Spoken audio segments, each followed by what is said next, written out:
Natalie, welcome to Women Investor Wednesdays. How are you today? I'm good. I'm good. Thank you for having me, Beth. Good to see I'm you. s- I'm so happy you're here. We met in Chicago Yes. at Rhea Campbell's event, which was amazing. Yes. The resilient investor. It's very Yeah, good. and here we are. We're two resilient and female investors. Yep. Absolutely. So before we launch into your story and your journey, I always like to tell the audience why we're here. So during COVID, I had learned a stat that of all of the investors in commercial real estate, only 3% were women. And of that, 50% were inherited or women that signed on their husband's guarantees. So that meant I was Wow. part of 1.5%, which I thought was crazy. So I started asking my friends if they invested. These are women that are working in commercial real estate on a daily basis. And they're like, yeah, we invest. I go, well, where do you invest? The stock market. Wait, you don't invest in real estate? No. Why don't you invest in real estate? I don't have $1 million. I go, well, you don't need a Oh million my dollars gosh. No. and then so I kept drilling down. Well, it's too complicated, the math, blah, blah, blah. And then they said, well, we don't know any other women doing it. I go, well, yeah, because there's only 1.5% of us doing it. So I said, let me try to fix that. So during COVID, I had a virtual summit and we had 100 women that showed up. I interviewed 8 women like you. We went into little breakout rooms. It was fabulous. And since then, I've done 4 live events. Our next event is in March. And again, the same kind of program where I interview women like you on stage, and then those women go into breakouts and talk about their respective asset classes, how they Yeah. underwrite deals. It's phenomenal. And now what I'm finding out is the women in the room are investing with each other, which how great is that?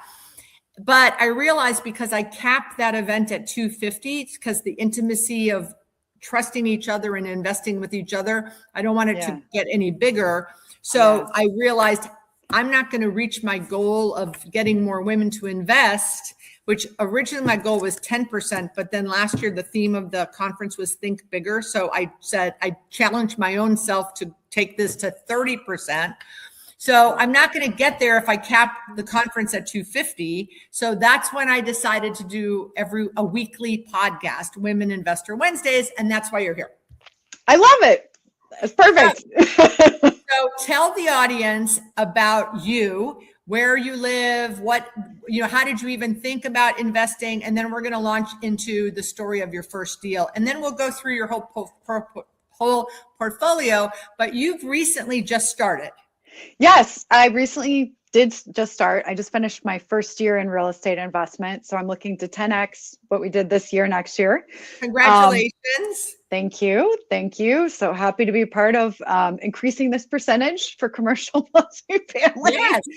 Um, so my background is, I've been an entrepreneur since I was 19. I started an advertising and marketing agency with another business partner.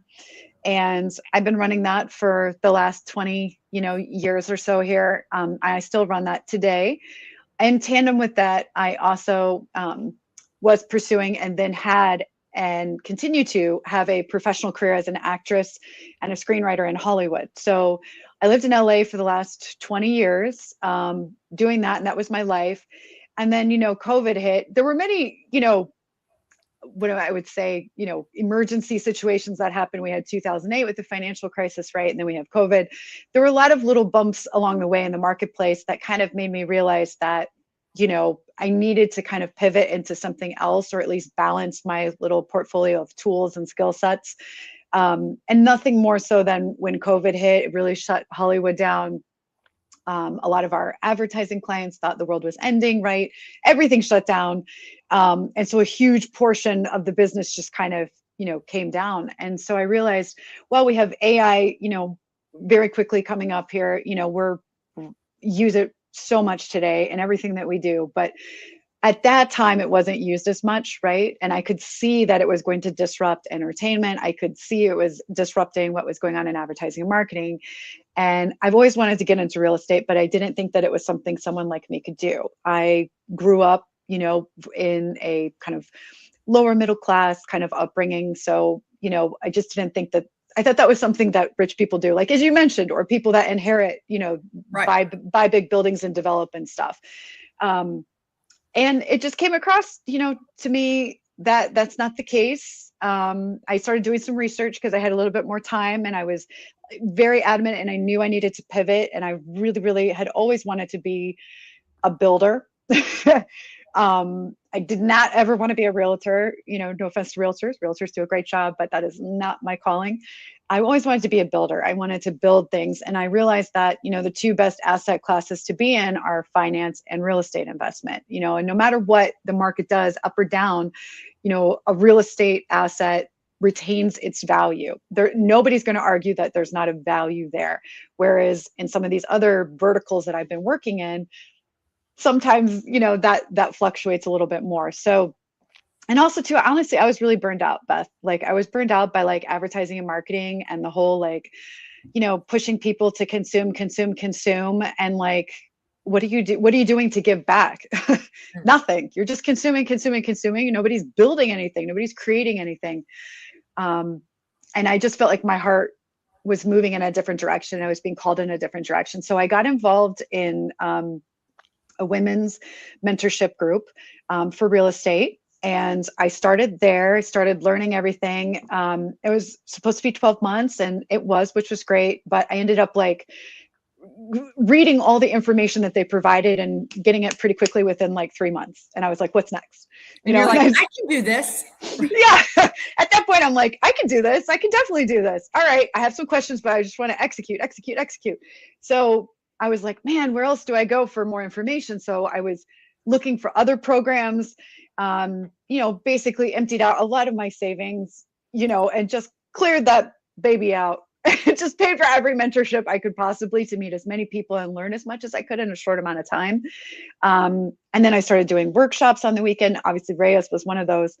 I love those workshops because it's like, allows you to consume a lot of real estate investment information in a short amount of time. And if you're a doer, you can execute really fast. So I've already been trying to execute some of those strategies, but that's how I got into real estate investment. And it may sound, basic, but in my mindset, I have always been, well, if they can do it, why can't I do it? Right. And absolutely. That's my whole theme of my conference. If they can see it, they can be it. Right. Yes. And so I thought, well, if all these people can do it, I sure as heck can do it. So that kind of, eliminated the fear of jumping in and figuring out how to do it. And of course, I didn't do it, by taking out large bank loans. I used other people's money. And a big part of that was, going to these events to meet the right people and be in the right place at the right time, and they say that same energy finds each other. And I think that's exactly what happened, was that I kept putting myself out there, and the right people started, to come to me. And I ended up meeting my current business partner, who is also a woman. Yay. Yes, for real estate investment. And so her and I have been working on this for the last year. And, I had a vision to get into commercial multifamily. And so I kind of convinced her. I said, hey, look, I think this is a better asset class to get into. Not that we can't keep doing flips and single family home, but this is where we need to go. And I knew that it was male dominated, but that's never bothered me, like with anything I've pursued in life. So right. I'm used to getting no's. Come on. Yeah. As an actress, for sure. Right. Yes. So it's like, this is a better asset class. We're going to put the same amount of work in, but we can have a better return on it. We can build a brand of boutique apartment communities. And so we're investing in Western New York, in Buffalo specifically. And what we're doing is buying old Victorians, and they're commercial multifamily, but they are zoned for mixed use. So we could put retail on the bottom if we wanted to. So we have the option to do that, although we're making them residential. We're only buying in 2 neighborhoods, and we're renovating them, buying them really cheap, and then renovating them and turning them into midterm rentals for surgeons, doctors, and medical staff, because the location that we're buying in is the number 1 and number 2 neighborhood in Buffalo. And they're about 5 to 10 minute driving distance from a medical corridor of 6 different hospitals and medical campus. Okay, wait, so I love this idea, but we got to go back. So okay. Did you have the partner when you did your first one? Yes, we Okay, did it so together. how Yes. did you find the first one? And how many doors was the first one? So great. So our first one was not a big Victorian. It actually was a beach house duplex. Okay. And that one, we were looking and looking and looking for off market because Lord knows I love off market. You get a great deal, you negotiate directly with the seller. Both her and I had wholesaled and we continue to wholesale. So we have those skill sets to basically find our own deals, negotiate them, which I think is something every woman investor should have, that skill set, or have a partner that is able to do, because it'll save you so much money. So wait, But so in tell the, the audience what wholesaling is, because when oh, I first heard that, I didn't know what it was, and I would call it warehousing, and they go, no, it's wholesaling. So tell them what wholesaling is in case someone's watching that doesn't know. of course, of course. I didn't know what wholesaling was either when I first started. So here we go.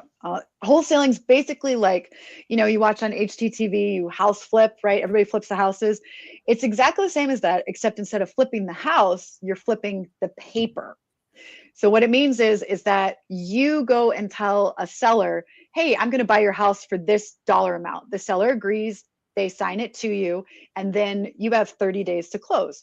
During those 30 days, you go and find another buyer to buy that same house for just a little bit more than what you bought it for.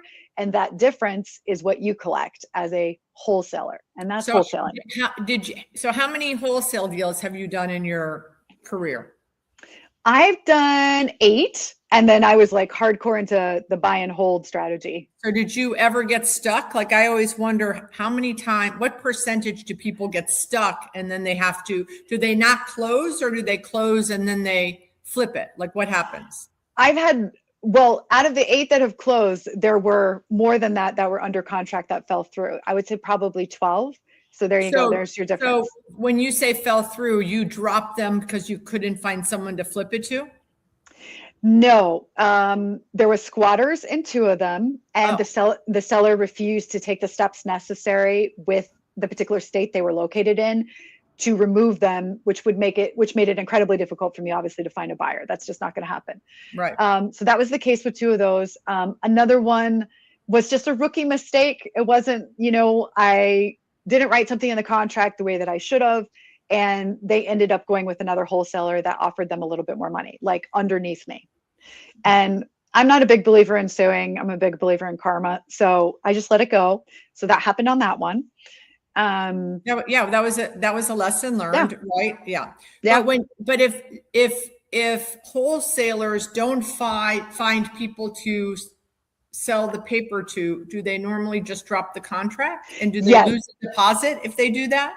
Yes, you do. So the way that I do wholesaling is a little bit different. I start with the buyer first and I reverse engineer it so that doesn't happen. And a lot of times when you're out there and you're going to these different mentorships, they teach just get it under contract, which is true. But you have to be thinking about the end goal, which is getting paid. You have to get it across the finish line. So what I had done is I had spent several months before that building up a roster of buyers, of fix and flippers in different areas that I was selling in. And I was virtual wholesaling. So I was not wholesaling just in my own backyard. I was actually wholesaling in other states, which is really fun because that means I'm not ever seeing the property. Somebody else I pay for goes in for like $100, take pictures of everything, representing my company, sends those in. I get all the information I need. And then I go on and find buyers that are fixing and flipping in that area. Wow. And it works out really well for today money, because in real estate investment, we have like today money, tomorrow money, and then our wealth building money of buckets. And so today money is like the capital that you're going to need. So wholesaling is a way to generate cash quickly, cash on cash, your capital, but also fixing and flipping. That's a longer way to do it, but you can also do it that way. And then another way that I'm just discovering is, on bigger deals that you do for your buy and holds, when you're buying apartment buildings, you can get real creative with the finance on them and pull acquisition fees out so that you can pay yourself. And then that could be your cash on cash capital too, if you get the right deal. And right. So okay. So let's go back to, so you and your partner are both wholesaling, you're getting today money. How did you find, so you did a beach house duplex. Yes. Off market. How'd you find it? So it wasn't off market. We couldn't find anything off market. We started looking on the MLS because we were told by everybody that we had studied with, or done a workshop with, don't go on the MLS, don't go on the MLS. But we couldn't find anything off market. So, and we're both problem solvers. I mean, she's great. So we're like, let's just go on the market and see what's sitting there. So we looked for something that had been sitting there for more than 100 days. And we finally found something that had been sitting there for a really long time. We bought it for $36,000 from the city of Dunkirk, New York. It was on auction, and it's funny, it had been sitting there for so long, and it seemed like nobody was interested. The minute that we raised our hands and said, we're interested, we'd like to buy it, I kid you not, there were like people that came out of the woodwork and said, oh, no, we might be interested. Wow. And so so then the city was like, well, I don't know if we can sell it to you for this. And, and luckily we're fast. The minute we said we were interested, we made them, sign paperwork and move fast and got the attorney involved. But that one was through the actual city. Now it's funny, all the other properties we've purchased since, all off market. And those are our bigger commercial multifamilies. Okay, we're going to get to those. But this first one, so 36,000, did you guys split it? Did you get a loan? Did you do seller finance? How did you buy this? Did you come up with the 36,000? Do you still own it? I have all these questions. Yes, we still own it. We used other people's money. So I'm a capital raiser, and I raised, I should backtrack.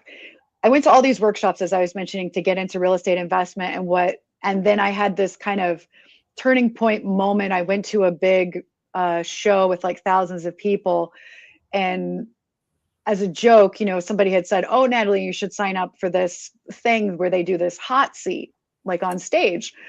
They're like, you have such an interesting story. And I'm like, whatever.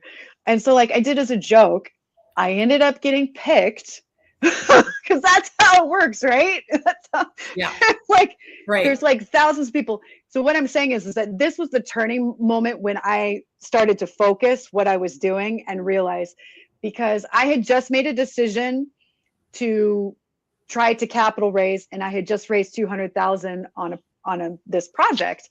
And I'm literally on stage with like Pace Morby and Jamal Damji, which are, very big names in real estate, leaders. And they were like, and I was telling what I was doing in wholesaling, and they're like, I don't think wholesaling's for you. Like you're a capital raiser, like for sure. You're like a pitcher. You're like, and they're asking the audience, and there's like, 4,000 people in the audience, and they're all like, yes, to capital raising.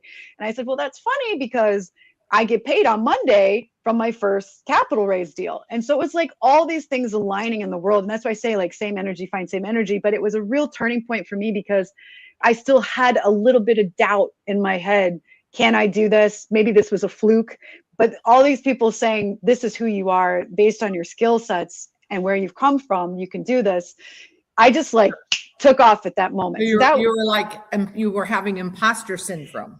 Yes, I was. So I'm guilty. Tell the audience what a capital raiser. I've never heard of that. I don't know what that is. What is that? So capital raiser means that you raise money for real estate investment deals or for other deals, but primarily real estate investment deals. So you go for other people, not for yourself. Like I do that for my deals. I do too. For other deals. No, I only do it. I only do it for my deals right now. And that's because I haven't built up my network enough of trustworthy borrowers that I would feel comfortable putting my reputation and name on the line to investors that I know are looking for good deals that will bring it across the finish line for them.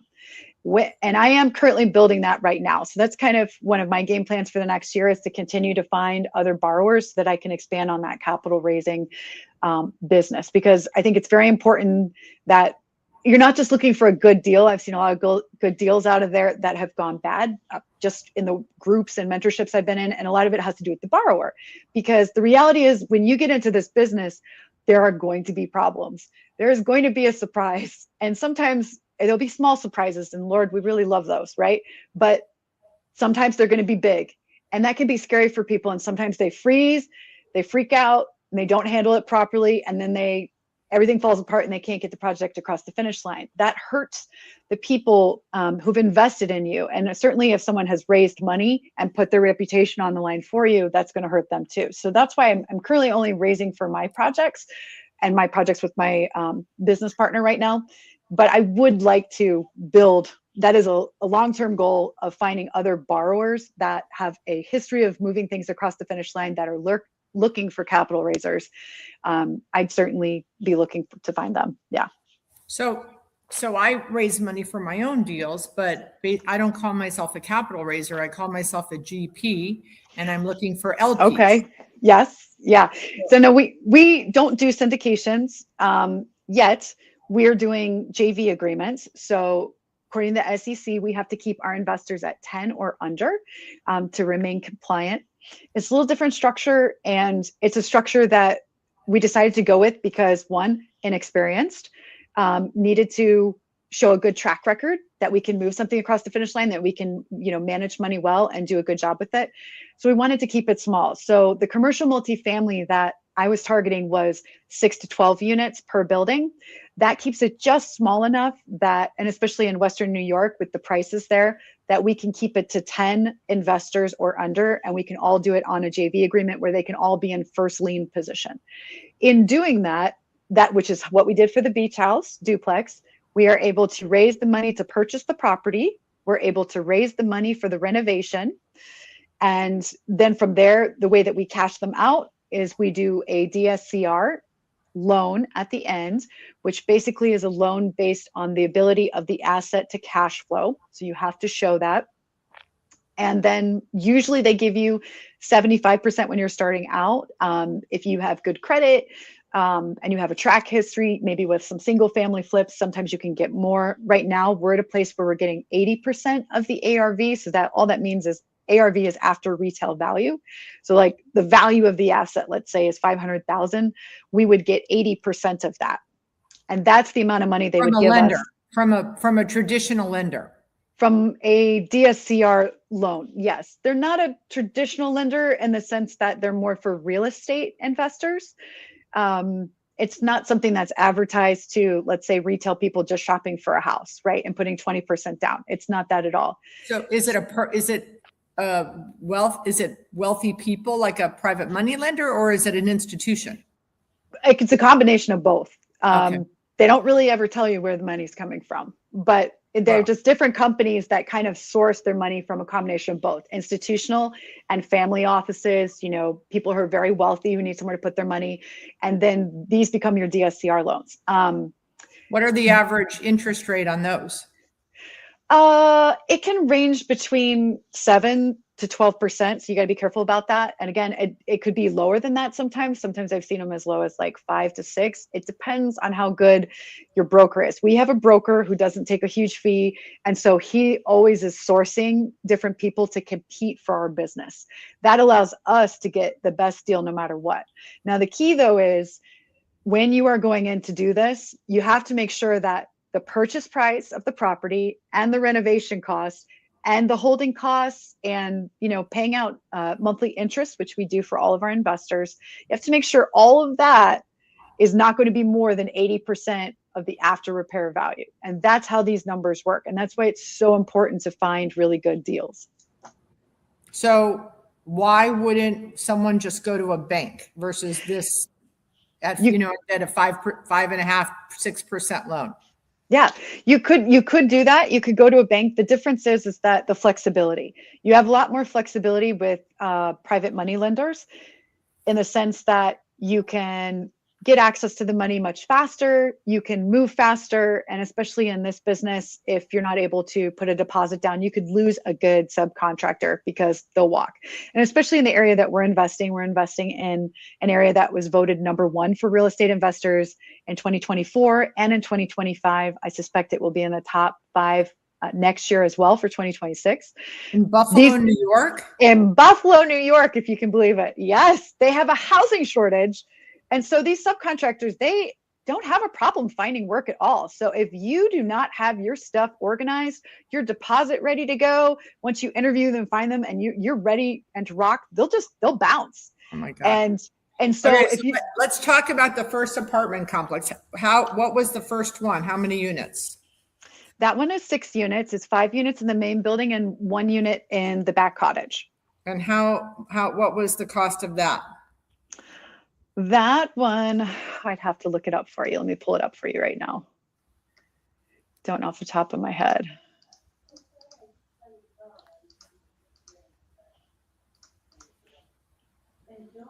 All right, the price on that one was $262,000. The repairs on it are $252,000. The current value at the time when we purchased it was $350,000. So we definitely got it at a huge discount, almost like $100,000 less. Mm-hmm. When we're done with it, it will be close to $1 million, if not over $1 million. Yeah, that's awesome. And then how many you had 10 or less investors?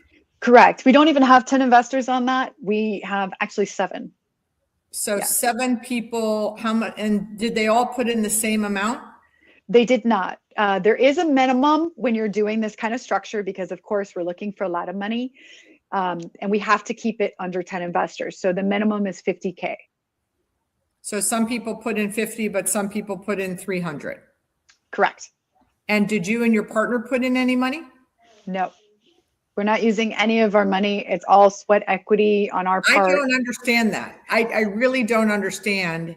When I'm buying a shopping center and I'm raising, $4 million, I'm like, and I'm going to put in 300 or 500. Like, I don't think people would give me money unless I yes, I have skin in the game. I'm going to be, doing all the other stuff. But in my world, I don't think anyone would give me $1 if I didn't put in money.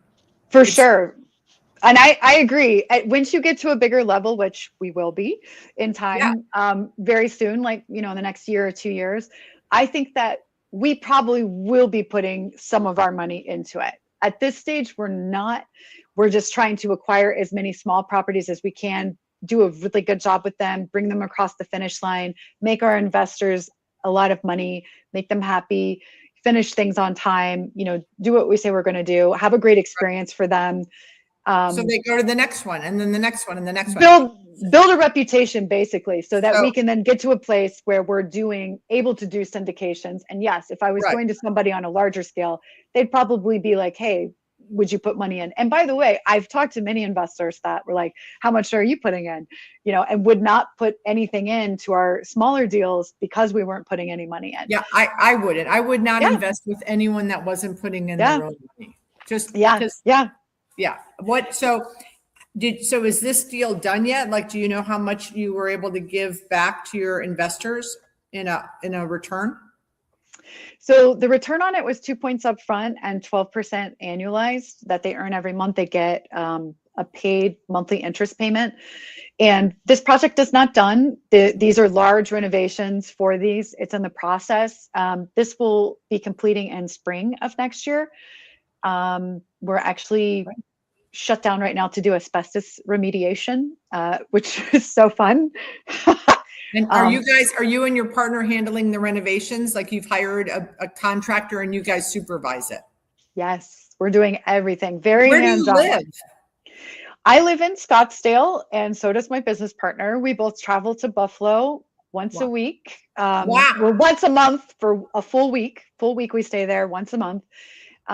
Sometimes we go together. Sometimes it's just one or the other of us. But yes, we're going there and flying back and forth a lot. Again, we're putting in our own money on that, if that makes sense. We also pay for an assistant, and we've hired a local project manager that we have on site.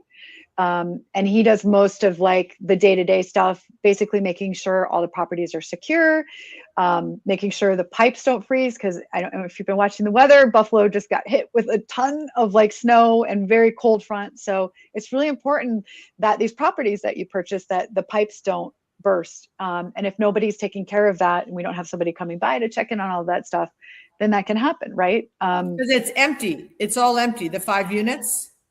This one is empty. We have another building that's empty, and then we have 2 other buildings that have tenants in them that are supposed to be vacated by the end of December, but that may or may not be the case. So drum roll. You started in April, Yes. or you started at the beginning of the year, but April was when you bought your first one, probably Yes. the beach house. So April, May, June, July, August, October, November. So 9 months. How many doors do you have now? Let's see. I mean, we're at 30. We're at 30. I would have liked to be at 40, but it's okay. We're at 30 30. is great. Yes. And we've done a lot of flips in tandem with that for our today money, because you got to keep that capital going, because we don't plan to put our own money in, but sometimes we have to. Case in point, Beth, like there was one project, that had a foundation issue, and that's not, in the budget initially. That's one of those surprises. So any overages that happen on these projects, and we let all of our investors know up front, any overages that happen, my partner and we pay for out of our own pocket. So. Oh, good. So you're not doing capital calls. No, never. Okay. We'll never come back to our investors for more money. Nope. That's great. Okay. So 30 units. So what is your goal so if I talk to you in December 2026, how many units will you have? 300. Amazing. I like the aggressiveness with the goals, Natalie. Yes. Well, we're going to do it. That's awesome. We're going to, it's all about systems. And like I said, finding the right people and the right mentors, and, and I feel like we've done that, continuing to grow and to do that. And yeah, we are very aggressively headed towards 300 by this time next year. So, and you are going to stick with multifamily. Definitely commercial multifamily. Like that is my passion. I've, brought my business partner over to the dark side of commercial multifamily and she's all about it now too. So, more importantly too, we're not just renovating these and turning them into apartment complexes. Because of my marketing and advertising background, we're building these into a brand, an actual brand. I want to build a brand like Hilton, like Marriott, like Cortland Apartments, or whatever nationwide. Buffalo is just the first market that we're starting in. I'd like to go into every major market and have the same business model under our same brand. Amazing. So as I shared with you before the call, I would say that 30% of our listeners have not yet dipped their toe in. They have money. They are learning, whether, with watching the podcast, or maybe they're attending workshops or being part of masterminds or whatever, but they haven't yet dipped their toe in. What advice would you give them to, to kind of, if you, back when you hadn't dipped your toe in yet, what advice do you wish someone would have given you, or what advice would you like to give them? Don't be afraid. Just do it. When people, usually are sitting on the starting lines, and I wish somebody would have just said, because I was really in my head. I'm an analytical thinker, and I'm also a very creative person. I'm like both. I'm a Libra, right? And you can tell from I'm a Libra. Ah, there you go. When's your birthday? October 5th. Is that yours too? No! Oh my gosh! That's my birthday. Same birthday. Perfect. That's great. Awesome. But that's the advice I wish someone had given me, because I was really in my head, thinking this isn't something I can do. This is something that's, for a different class of people. How can I get into that? How can I be a builder, especially as a woman? I don't have that kind of money to get in there. I make good money, but it's not that kind of money. It's not millions and millions and millions and millions. And that's just crap. There's always a way. There is a solution to every problem. And it's a mindset thing more than anything else. The most important skill, the most important valuable thing I think that all women have that they forget is right here, right between your ears. It's this mindset. And if this mindset says, yes, I can do this. Yes, I will find a way. Yes, I will work the problem. And it's not always about how to do it. Sometimes it's about who. You're not the first to swim through these waters. There have been other people who have swam through them before. All you have to do is go find them and ask them, add value to what they're doing. And in return, they'll give you some guidance on that. And then just be persistent. But I think fear paralyzes, a lot of us. And you just kind of really have to face that and say, not today. I'm doing this. Awesome. That's, yeah, our first 3 years of the conference, the theme was overcoming fear. And then last year, the theme was think bigger. And this year, my theme is, are you ready? Yes. Buy the block. I love it. I love it. That's funny because I've bought 2 multifamilies on the same street and I'm looking at a third on the Yeah. same So it's buy the block. Love it. And I got up last year and I said, if you're still in this audience and you still have fear, don't come back next year because this isn't for you. And that's okay. It's not for everybody. But No, if it's you've not. come 3 years in a row and you've met all of these women and you've heard all of these stories and you're still afraid, then open up a seat for someone else. Yeah. And I said that. I said, because you're just not going to be that person. And that's okay. There's a lot of people that this isn't for them. Yeah. So it was think and dream bigger. And then this year, buy the block. I hope love you can it. come to the conference and I'm planning on it. Like I told you, I don't care if I have to stand in the back of the room. You don't have, like, I won't have to be a part of the lunch. I am going. I will be there. It's amazing. It's life-changing. Well, thank you so much for being part of Women Investor Wednesday. I'm sure your story is going to resonate with a lot of people. You've done so much since April. I can't wait to talk to you next December and hear that you've exceeded your 300 goal. Yes, and we will, man. We're going to do it. And, listen, I can't tell you, I've done so many things in my life already that so many people told me I would never be able to do. So don't ever let anybody tell you can't do it. You really can. And like I said, the most important thing is your mindset. And I definitely don't really have time to necessarily always do these kind of workshops and mentorships, but I make time. And something I did to try to help people who might maybe not be in a situation where they can pay for workshops or shows is I started a Facebook group called REI Property Queens. And it's just for women who are interested in real estate and want to learn how to keep making money and building and growing wealth for themselves, their families, and others around them. And basically anytime like I do something, I just post it in there, whether I make a mistake, I post it in there so you guys can learn from it. I post, I got to join it. What is it called? REI Property Queens. And it's on Facebook? It's on Facebook. It's just a Facebook group. And that's I'm why I hit it up with you. Yes, join it. That's why it just immediately was like, you resonated so much with me, Beth, is because just talking about how there's so few women in like commercial, real estate, and that property queens. I mean, we should all be property queens. Listen. I joined it. I'm a member. Yay! Yay! Well, thank you, Natalie. And it's been such a pleasure learning about your story, and we will talk soon. Awesome. Thank you for having me. I appreciate it. Okay. Bye.